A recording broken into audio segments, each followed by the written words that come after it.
കോട്ടയം മുണ്ടക്കയത്ത് ആത്മഹത്യാ ഭീഷണിയുമായി BLO.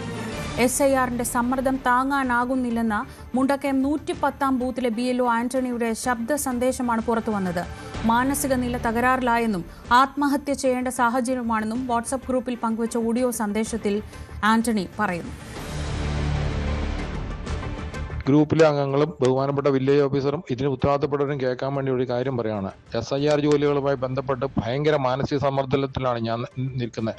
വോട്ടർമാരുടെ കാര്യത്തിൽ ആണെങ്കിൽ ഇവർക്ക് ഫോം കൊടുക്കാൻ നിങ്ങൾ പറഞ്ഞനുസരിച്ച് ഒരാഴ്ചയോളം മെനക്കെട്ട് വീടുകളിൽ കൂടി കൊടുത്തിരിക്കുന്ന ഫോമായിട്ട് അത് ഒരു അക്ഷരം പൂരിപ്പിക്കാതെയാണ് പല വോട്ടർമാരും വരുന്നത്. ഇവരുടെ മൊത്തം ബേസിക് കാര്യങ്ങളും ഞാൻ ചെയ്തു കൊടുത്തിട്ട് 2002 ഇത് വിവരങ്ങളും കണ്ടുപിടിച്ചു കൊടുക്കണം. ഇതിന് കാശ് കിട്ടുന്നില്ല. ഇത് പ്രതിരോധത്തിലാണോ എന്നാണെന്നോ നിങ്ങളൊന്നും പറയുന്നില്ല. നിങ്ങൾ ഇതിനു വേണ്ടിയുള്ള യാതൊരു ഉപകരണങ്ങളും തരുന്നില്ല. ഈ ഇന്റർനെറ്റ് തരുന്നില്ല, മൊബൈൽ ഫോൺ തരുന്നില്ല. ഇലക്ഷൻ കമ്മീഷനും നിങ്ങൾ റവന്യൂവിലെ ഉദ്യോഗസ്ഥരും കൂടി ഞങ്ങളെ ചൂഷണം ചെയ്യുകയാണ്. എല്ലാ തരത്തിലും ചൂഷണം ചെയ്ത് ഞങ്ങളെ മാനസികമായും ശാരീരികമായും പീഡിപ്പിച്ചിട്ടാണ് ഈ പണി ചെയ്യുന്നത്. ഈ അടിമപ്പണി ദയവായിട്ട് നിർത്തണം. എൻ്റെ മാനസിക നില തകർന്നു പോകുന്ന അവസ്ഥയിലേക്ക് വന്നിരിക്കുന്നത്. പലരുമായിട്ട് സംസാരിച്ച് മനുഷ്യന്റെ സമനിലയും മാനസികമായിട്ടുള്ള ആരോഗ്യം നഷ്ടപ്പെട്ട് ഞാൻ അന്നെങ്കിൽ ആരെങ്കിലും കൊല്ലും, അല്ലെങ്കിൽ ആരെങ്കിലും എന്നെ കൊല്ലും. അതുകൊണ്ട് ദയവായിട്ട് എന്നെ ഈ ജോലിയിൽ നിന്ന് പിന്മാറാൻ അനുവദിക്കണം. എന്നെ ഇതിൽ നിന്ന് പൂർണ്ണമായിട്ട് ഒഴിവാക്കണം. ഞാൻ മട്ടുതട്ടാ പറയുന്നത്, സഹി കെട്ടാ പറയുന്നത്. ഞാനല്ല വില്ലേജ് ഓഫീസിന് മുമ്പ് ഞാൻ വിഷം കടിച്ച് ഞാൻ ചാകും. അത് കളക്ടറേറ്റിലായിരിക്കും, എവിടെയായിരിക്കും. എനിക്ക് അതുപോലെ മാനസിക സമ്മർദ്ദമാണ്. എനിക്ക് സ്വൈര്യമായിട്ട് ജോലി ചെയ്യാൻ പറ്റുന്ന ഒരു സാഹചര്യത്തിലേക്കല്ല ഞാനിപ്പോൾ വന്നിരിക്കുന്നത്. എൻ്റെ ജീവിതം തകർത്തിട്ട് നിങ്ങളെ ഇത് ഗ്രൂപ്പിലല്ല, ഇത് മൊത്തം മീഡിയയിൽ ഞാൻ കൊടുക്കും. അതുപോലെ ബുദ്ധിമുട്ടാണ് സഹിക്കുന്നത്. നാട്ടുകാരുടെ തെറിയേക്കണം, റവന്യൂക്കാരുടെ തെറിയേക്കണം. ഇലക്ഷൻ കമ്മീഷന്റെ 1 മിനിറ്റിൽ ഈ ഡിജിറ്റലൈസേഷൻ 1 മിനിറ്റ് കൊണ്ട് ചെയ്യാന്ന് പറഞ്ഞാൽ സംഗതി ശരിയാ. ഇങ്ങർക്കൊക്കെ AC റൂമിൽ നിന്നുകൊണ്ട് പറയാം. ഇതൊന്നും വെളിയിരിക്കുന്ന വെയിൽ കൊണ്ട് നടക്കുന്ന മനുഷ്യന്റെ ബുദ്ധിമുട്ട് എന്നാന്നുള്ള അറിയത്തില്ല. ജനത്തിന് തെറിയേക്കാനും നിങ്ങളെ തെറിയേക്കാനും പറ്റത്തില്ല. ഞാൻ ആത്മഹത്യ, അതിന് ഉത്തരവാദി ഈ ഇലക്ഷൻ കമ്മീഷനും ഈ SIRും ആണെന്ന് മാത്രമേ എനിക്ക് പറയാനുള്ളൂ.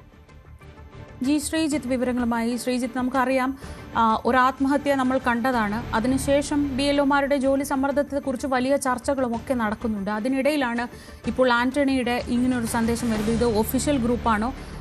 ഈ മെസ്സേജിനെ എങ്ങനെയാണ് അഭിസംബോധന ചെയ്തിട്ടുള്ളത് ഔദ്യോഗികമായി?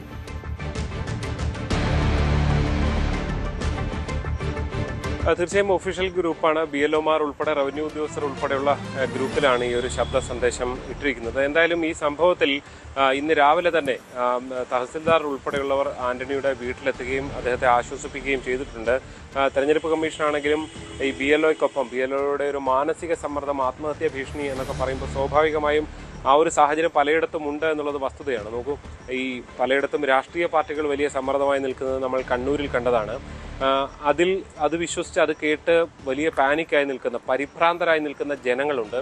ഈ പട്ടികയിൽ നിന്ന് പുറത്താക്കുമോ എന്ന് വളരെ മോശമായി പെരുമാറുന്ന BLOമാരോട് പെരുമാറുന്ന ജനങ്ങളുണ്ട്. അപ്പോൾ ഇതിനെല്ലാം നടുവിലാണ് ഇവർ ജോലി ചെയ്യുന്നത് എന്നുള്ളതാണ്. ഒരു വശത്ത് തെരഞ്ഞെടുപ്പ് കമ്മീഷൻ സമയബന്ധിതമായി പൂർത്തിയാക്കണം എന്നാവശ്യപ്പെട്ടുകൊണ്ട് വലിയ സമ്മർദ്ദം ഉണ്ടാക്കുന്ന സാഹചര്യമുണ്ട്. ഈ പറഞ്ഞതുപോലെ അടിസ്ഥാന സൗകര്യങ്ങൾ പലതും നൽകാതെ, ഇപ്പോൾ ഫോണോ ഇൻ്റർനെറ്റോ നൽകുന്നില്ല എന്ന് പറയുമ്പോൾ നമ്മുടെ എല്ലാം ഫോണിൽ ഇൻ്റർനെറ്റ് സ്വാഭാവികമായിട്ടുള്ളതുണ്ടാവും. അതുപയോഗിച്ച് ചെയ്യേണ്ട നിലയിലേക്ക് കാര്യങ്ങൾ പോകുന്നു എന്നുള്ളതും ഒരു ഭാഗത്ത് നിൽക്കുന്നു. ഇതെല്ലാം മറികടന്നാൽ രാവെന്നോ പകലെന്നോ വ്യത്യാസമില്ലാതെ BLOമാരുടെ നമ്പറുകൾ ഈ എന്യൂമറേഷൻ ഫോമുകളിലുണ്ട്. ആ ഫോൺ നമ്പർ എടുത്തുകൊണ്ട് വിളിച്ചുകൊണ്ട് ഭീഷണിപ്പെടുത്തുന്ന സംഭവങ്ങൾ അടക്കമാണ് തുടർക്കഥയായി മാറുന്നത് എന്നുള്ളതാണ്. ഇത്തരം ഭീഷണിപ്പെടുത്തുന്ന ജനങ്ങൾ ഉൾപ്പെടെയുള്ളവർക്കെതിരെ പ്രത്യേകിച്ച് പോലീസ് നടപടിയോ അങ്ങനെ ഒന്നും ഉണ്ടാകുന്നുമില്ല. തെരഞ്ഞെടുപ്പ് കമ്മീഷന്റെ ഭാഗത്തു നിന്നും അത്തരം നടപടികൾ ഒന്നും ഉണ്ടാകുന്നില്ല. സാധാരണഗതിയിൽ പരിഭ്രാന്തരാകുന്നവരുണ്ട്, ചിലർക്ക് രാഷ്ട്രീയ താല്പര്യത്തോടു കൂടി പെരുമാറുന്നവരുണ്ട്. അങ്ങനെ പലതരത്തിലുള്ള ആളുകളുണ്ട്. ഇവർക്ക് എല്ലാം ഭാഗത്തു നിന്നുണ്ടായിരുന്ന പ്രതികരണമാണ് ആന്റണി പോലൊരാളെ ഈ നിലയിൽ എത്തിച്ചത് എന്നാണ് നമുക്ക് മനസ്സിലാക്കാൻ സാധിക്കുന്നത്. എന്തായാലും നിലവിൽ ഇദ്ദേഹത്തിനെതിരെ മറ്റ് നടപടികളൊന്നും എടുക്കുന്നതായി വിവരമില്ല. അദ്ദേഹം ഇന്നും ജോലിക്ക് വീണ്ടും പോകാൻ ഇറങ്ങിയിട്ടുണ്ട്. ഇന്ന് രാവിലെ തന്നെ തഹസിൽദാർ ഉൾപ്പെടെയുള്ളവർ ഈ വിവരം അറിഞ്ഞ് അദ്ദേഹത്തിൻ്റെ വീട്ടിലെത്തുക, അദ്ദേഹത്തെ സമാധാനിപ്പിക്കുകയും ചെയ്തിട്ടുണ്ട് എന്നുള്ളതാണ് നമുക്ക് ഏറ്റവും ഒടുവിൽ നൽകാൻ കഴിയുന്ന പുതിയ വിവരം. സംസ്ഥാനത്തൊട്ടാകെ BLOമാർ വലിയ പ്രതിസന്ധി നേരിടുന്നുണ്ട്. അവർക്ക് സമയബന്ധിതമായി ഇത് പൂർത്തിയാക്കണം. പലയിടത്തും ചെല്ലുമ്പോൾ വീട്ടുകാരുണ്ടാകില്ല.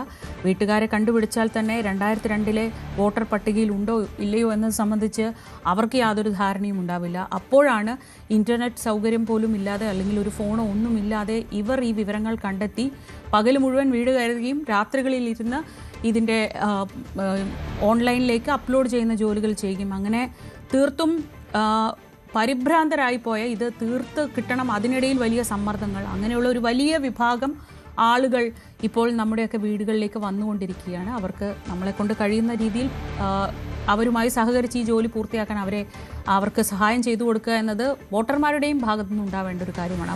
അതിനിടയിലാണ് ഈ രാഷ്ട്രീയ പാർട്ടികളുടെയും ജനങ്ങളുടെ സംശയങ്ങൾ തീർത്തു കൊടുക്കൽ മറ്റൊരു വലിയ വെല്ലുവിളിയാണ്. അതിനിടയിലാണ് ഇങ്ങനെയൊരു ശബ്ദ സന്ദേശം. അത് വളരെ ഗൗരവത്തോടെ കാണേണ്ടതാണ്. ഇത് ഒരുപാട് പേർ ഇപ്പോൾ കൊണ്ടു നടക്കുന്ന ഒരു വികാരം എന്ന നിലയ്ക്ക് തെരഞ്ഞെടുപ്പ് കമ്മീഷനും അതിനെ ഗൗരവത്തോടെ കാണുന്നു എന്ന് വേണം മനസ്സിലാക്കാൻ.